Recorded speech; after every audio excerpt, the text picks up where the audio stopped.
অবস্থান কর্মসূচি ও কর্মবিরতি পালন করা হচ্ছে, পালন করার ঘোষণা দিচ্ছে। সারা বাংলাদেশ থেকে সকল কর্মচারীদেরকে আমরা অনুরোধ করব, সকল নেতৃবৃন্দকে, সকল পেশাজীবী সংগঠনকে আমরা অনুরোধ করব, আপনারা দলমত নির্বিশেষে সবাই ঐক্যবদ্ধভাবে যে যে সংগঠনে আছেন সেই সংগঠন থেকে আপনারা একাত্মতা প্রকাশ করে দাবি আদায় ঐক্য পরিষদের সাথে সংহতি প্রকাশ করে আপনারা এই কর্মসূচি পালন করুন।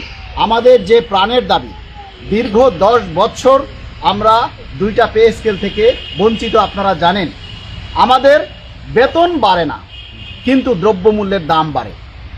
2015 সালের যে একটা লাখ সাবান ছিল 26 টাকা, আজকে সেই লাখ সাবান কিনতে হয় 65 থেকে 70 টাকায়। তাহলে এভাবে যে প্রতিটি পণ্য 1 দশক আগের মূল্য আর 1 দশকের পরের মূল্য, এটা কি এক থাকে? আপনারা বলেন।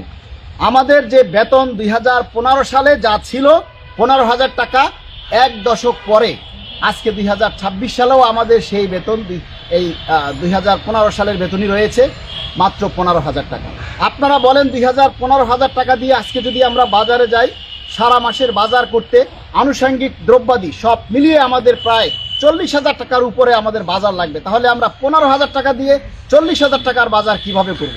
এই বাড়তি আয়টা আমরা কোথায় পাবো? 15,000 টাকার বেশি যে লাগবে, দামটা যে বৃদ্ধি পেয়েছে, সেই বৃদ্ধির টাকাটা আমরা কোথায় পাবো? তাহলে আমাদের বাধ্য হয়ে দুর্নীতিতে জড়াতে হবে, বাধ্য হয়ে আমাদেরকে যে কোনো অপকর্মে করাতে হবে, যে কোনো অবৈধ পথে আমাদের ইনকাম করতে হবে। নতুবা আমাদের যাদের অবৈধ ইনকাম করার সুযোগ নেই, ঘুষ খাওয়ার সুযোগ নেই, দুর্নীতি করার সুযোগ নেই, আপনারা জানেন যে কর্মচারীরা সাইন করতে পারে না, আর যেখানে সাইন করতে পারে না সেখানে তারা কেউ দুর্নীতি করতে পারে না। সুতরাং কর্মচারীরা যে দুর্নীতি করে তারা তাদের সংসার চালাবে, তারও কিন্তু উপায় নেই। এখন এই মুহূর্তে যদি আমাদের বেতন বৃদ্ধি না হয়, তাহলে কিন্তু আপনারা দেখেছেন যে আমাদের অনেক পুলিশ সদস্য সংসার চালাতে না পেরে আত্মাহুতি দিয়েছে। অনেক বিজিবি সদস্য আছে, তারা সুইসাইড করছে। এইভাবে যে চাকরি করে, সরকারি চাকরি করে যদি সংসার চালাতে না পারে আর তারপর যদি তাকে আত্মহত্যা করতে হয়, এ লজ্জাটা তো জাতির না, এ লজ্জাটা সরকারের। এ লজ্জাটা যে আত্মহত্যা করছে তার নয়। আপনারা জানেন যে আমরা পে কমিশনের কাছে যখন সভা শুরু হয় তখন আমরা একটা হিসাব তুলে ধরেছি। একজন কর্মচারী যদি শুধু ডাল, আলুর ভর্তা আর ভাত খায় এক বেলা, তাহলে ন্যূনতম 50 থেকে 60 টাকা খরচ হয়। আমি 50 টাকা ধরলাম। যদি 50 টাকা খরচ হয়, 3 বেলা যদি খায়, তাহলে তার 150 টাকা একদিনে খরচ হয়। একজন কর্মচারী যদি 30 দিন কন্টিনিউ ভাবে যদি সে ডাল, আলুর ভর্তা আর ভাত খায়, তাহলে তার ভাতের বিল আসে 4,500 টাকা। সরকারি হিসাব অনুযায়ী 6 সদস্য বিশিষ্ট পরিবারের কথা ঘোষণা করেছে। তাহলে 6 সদস্য বিশিষ্ট পরিবার 1 মাস কন্টিনিউ যদি ডাল, আলুর ভর্তা আর ভাত খায় 3 বেলা, তাহলে সেই ভাতের বিল আসে 27,000 টাকা। অথচ আমরা বেতন পাই 15,000 টাকায়। তাহলে আমাদের যদি ভাত খেতে, ডাল, আলুর ভর্তা আর ভাত খেতে যদি 27,000 টাকা লাগে, ধরলাম কারো 5 সদস্যের পরিবার, তাহলে 20,000 টাকা লাগবে। ধরলাম কারো 4 সদস্যের পরিবার, তাহলে তার 16,000 টাকা লাগবে। তাহলে যদি 15,000 টাকা বেতন পায়, ঢাকা শহরে একজন কর্মচারী যদি একটা বস্তিতে একটা টিন শেড বাসা নেয়, তাও 8 থেকে 10,000 টাকা তাকে ভাড়া দিতে হয়। তাকে 3,000 টাকা বিদ্যুৎ বিল দিতে হয়, গ্যাস বিল দিতে হয়, তারপরে পানির বিল দিতে হয়, এরপরে তার সন্তানদের শিক্ষা খরচ, তার বাবা মায়ের যে চিকিৎসা খরচ, ঔষধ লাগে না। এখন এমন কোনো পরিবার নেই, তাহলে এই বাড়তি খরচটা তারা কোথা থেকে পাবে? এই মুহূর্তে কর্মচারী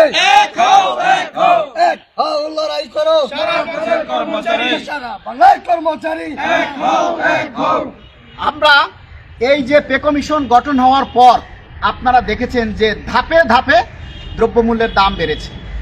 আপনারা যদি পে কমিশন গঠন না করতেন, তাহলে কিন্তু এই দ্রব্যমূল্যের দামটা বৃদ্ধি পেত না।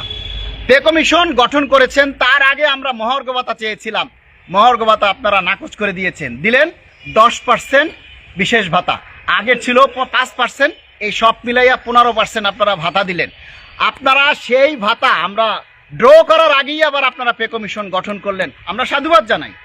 কিন্তু আপনারা এই অন্তর্বর্তীকালীন সময়ে পে কমিশন গঠন করার পরে দ্রুত সময়ের মধ্যে মাননীয় প্রধান উপদেষ্টা বলেছেন নির্দিষ্ট সময়ের আগেই যাতে পে কমিশন তাদের রিপোর্ট জমা দেয়। পে কমিশনের যে চেয়ারম্যান জনাব জাকির আহমেদ স্যার অত্যন্ত শ্রম বান্ধব একজন মানুষ। তিনি কিন্তু তার নির্দিষ্ট সময়ের 3 সপ্তাহ আগে পে কমিশনের রিপোর্ট চূড়ান্তভাবে সরকারি কর্মচারীর বিভিন্ন সংগঠনের সাথে আলোচনা করেছে, তারপরে পুলিশ সদস্যদের সাথে আলোচনা করেছে, সশস্ত্র বাহিনীদের সাথে আলোচনা করেছে, সচিব পর্যায়ের সাথে আলোচনা করেছে। সকলের মতামতের ভিত্তিতেই একটা চূড়ান্ত রিপোর্ট মাননীয় প্রধান উপদেষ্টার কাছে জমা দিয়েছে। যে উপদেষ্টারা যে প্রস্তাবটা জমা দেওয়া হয়েছে সেটা যদি 3 দিন উপদেষ্টা পরিষদের থেকে বা সচিব পরিষদের মধ্যে যদি কেউ যাচাই বাছাই করে, তাহলে গেজেট প্রকাশ করতে এত সময় লাগার কথা না। আপনারা মাঝে মধ্যে এক একজন অর্থনীতিবিদ, এক একজন সাংবাদিক, কলামিস্ট যে বক্তব্যগুলো আপনারা উপস্থাপন করেন, যেগুলি আপনাদের থেকে আশা করি না। আপনারা অনেকেই বলেন যে পে স্কেল দিলে দ্রব্যমূল্যের দাম বাড়বে। আরে ভাই, 10 বছরে তো পে স্কেল হয় নাই, তখন দ্রব্যমূল্যের দাম বাড়ে নাই। এই 10 বছরে দ্রব্যমূল্যের দাম কয়েক গুণ বেশি বৃদ্ধি পেয়েছে। কেন? এ সময় কি দ্রব্যমূল্যের দাম বাড়ে নাই? তাহলে পে স্কেল দিলেই যে বেতন বাড়বে, এই অলিজ্য কথাগুলি আপনারা কেন বলেন? আজকে দেখেন, বাংলাদেশের সবাই বলে যে পে স্কেল দিলে 1 কোটি মানুষের, সরকারি চাকরিজীবী সহ 1 কোটি মানুষের কথা সরকার চিন্তা করছে, বাকি 19 কোটি মানুষের কথা চিন্তা করছে না। এবার আমি আপনাদেরকে বলতে চাই যে এই যে 19 কোটি মানুষ গত 10 বছরে এই সরকারি 1 কোটি মানুষের কথা চিন্তা করে নাই। কোনো ডাক্তার চিন্তা করে নাই যে সরকারি চাকরিদের বেতন বাড়ে না, তাহলে তারা রুগী দেখাইতে আসলে আমরা ফিটা কম নেই। কোনো ল্যাবে, কোনো চিকিৎসা ক্ষেত্রে পরীক্ষা নিরীক্ষা করাইতে গেলে কিন্তু সরকারি কর্মচারীদের জন্য কোনো ছাড় নেই যে 15 সালে বেতন পাইছে তাদের বেতন বৃদ্ধি নেই, কমাই নেই, কেউ কমাই নেয় না। আজকে রিক্সাওয়ালায় উঠলে দেখেন 10 টাকার ভাড়া 15 সালে যেটা ছিল, আজকে সেটা ন্যূনতম 50 থেকে 60 টাকা নেয়। তাহলে এই যে ভাড়াটা নিচ্ছে আজকের দিনে, আজকে বাজারে আপনি যান, চাল কিনতে যান, চাল, ডাল, তেল, লবণ, নুন, আটা, ময়দা, সুজি যা কিনবেন সব আজকের দামে নিবে। আপনি বিভিন্ন কোম্পানির কথা বলেন, বিভিন্ন ব্যবসায়িকের কথা বলেন, সকল পেশাজীবীদের কথা বলেন, সবাই কিন্তু বর্তমান সময় অনুযায়ী দাম নেয়। একজন শ্রমিক যে 2015 সালে 300 টাকায় পাওয়া যেত ডে লেবার, আর আজকে সেই শ্রমিককে নিতে গেলে তাকে 800 থেকে 1200 টাকার নিচে কোনো শ্রমিক পাওয়া যায় না। তাহলে প্রত্যেকের কিন্তু এই যে রুজি বেড়েছে। আপনি গার্মেন্টস সেক্টরে যান, আজকে গার্মেন্টস সেক্টরের যে বেতন তাও সর্বনিম্ন 12,000 টাকা, আর আমাদের স্কেল 8,000 টাকা। ধিক্কার জানাই আমরা, ধিক্কার জানাই বাংলাদেশের উন্নয়নের চাকা যারা সচল রাখে, বাংলাদেশের সরকারি কর্মচারীরা ওতপ্রোতভাবে প্রত্যক্ষ এবং পরোক্ষভাবে রাষ্ট্রের উন্নয়নের সাথে জড়িত।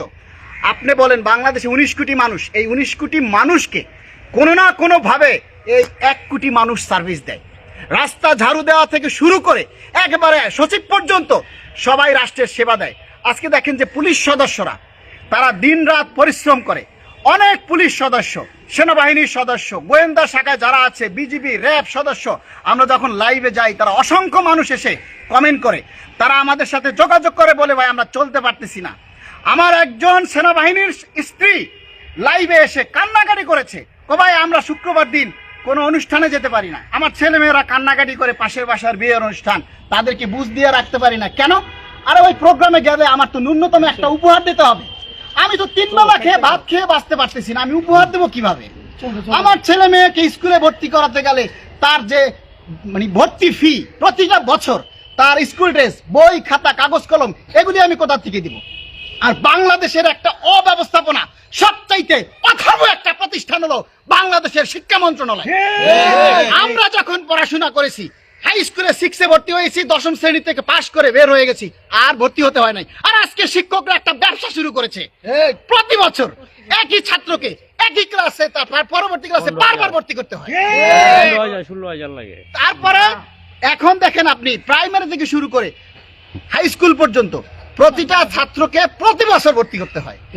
আপনারা সেশন ফি নেন, ঠিক আছে, উন্নয়ন ফি নেন, ঠিক আছে, ভর্তি ফি কেন নেবেন? তাকে কেন ভর্তি করতে হবে? এই শিক্ষা ব্যবস্থাকে আমরা জোরালোভাবে দাবি জানাবো, এই ভর্তি ফি আপনারা বন্ধ করুন। শিক্ষা প্রতিষ্ঠানে যারা আছে তারা যে শিক্ষার নামে ব্যবসা করে, সেই ব্যবসা বন্ধ করতে হবে। আমাদের সরকারি কর্মচারীদের স্বাদ আছে, তাদের ছেলে মেয়েদেরকে একটু ভালো স্কুলে পড়াশোনা করানো। বাংলাদেশে কয়টা শিক্ষা সরকারি প্রতিষ্ঠান আছে, আর সেই সরকারি প্রতিষ্ঠানে কয়টা ছেলে মেয়ে স্কুলে পড়ালেখার সুযোগ পায়?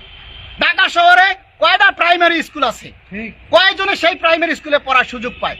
মোড়ে মোড়ে লক্ষ লক্ষ কোটি কোটি ছেলে মেয়েরা ঢাকা শহরে পড়াশোনা করে, তারা পড়াশোনার সুযোগ পায় না, বাধ্য হয়ে কিন্ডারগার্ডেনে পড়তে যায়। আরে ক্লাস 3-তে পড়তে গেলে তার বেতন নেয় 1200 থেকে 1500 টাকা। নার্সারিতে 1600, নার্সারিতে পড়তে গেলে 1600, 1700, 1800, 2000 টাকা। মানে এক একটা ক্লাস স্কুলে তাদের পরিবেশ অনুযায়ী, তাদের শ্রেণীবিন্যাস অনুযায়ী তাদের বেতন তারা নির্ধারণ করে। আমরা মাননীয় প্রধান উপদেষ্টাকে অনুরোধ করব যে, মাননীয় প্রধান উপদেষ্টা, আপনার অনেক উপদেষ্টারা বলেছে যে তার সময় পে স্কেল দিতে পারবে না, পরবর্তী সরকার এসে পে স্কেল বাস্তবায়ন করবে। আপনার সময় যদি টাকা না থাকে, আপনার ভান্ডে যদি টাকা না থাকে, তাহলে পরবর্তী সরকার এসে টাকা পাবে কই? তারা কি বাড়িঘর জমি বিক্রি করে আইনে আমাদের পে স্কেল দিবে? আপনি যেই অর্থ ফান্ডে রেখে যাবেন, পরবর্তী সরকার এসে সেই টাকাটাই পাবে। তাহলে আপনি না পারলে পরবর্তী সরকার কিভাবে পাবে? এই সমস্ত কথা আমরা শুনতে চাই না। আর আপনারা জানেন যে এই সরকার আপনারা যদি দিতে না পারেন, তাহলে পরবর্তী সরকার আইসা এই পে স্কেল, এই প্রস্তাব, এই পে কমিশন সবকিছু তারা বাতিল করে দিতে পারে। এটা আপনাদের উপদেষ্টারাই বলে যে আরো ক্ষমতা নাই পে স্কেল দেওয়ার, কিন্তু মাননীয় প্রধান উপদেষ্টা, আপনার ক্ষমতা আছে। আপনার সরকারে থাকা অবস্থায় আমরা এই পে স্কেলের বাস্তবায়ন চাই, এবং আপনার কাছে সারা 22 লক্ষ কর্মচারী এবং তাদের 3 কোটি পরিবার আপনার দিকে তাকিয়ে আছে। তাদের পরিবার বর্গের যে ছেলে মেয়েদের, তাদের পরিবারের যে কান্না, সেগুলি আমরা দেখতে পারি না।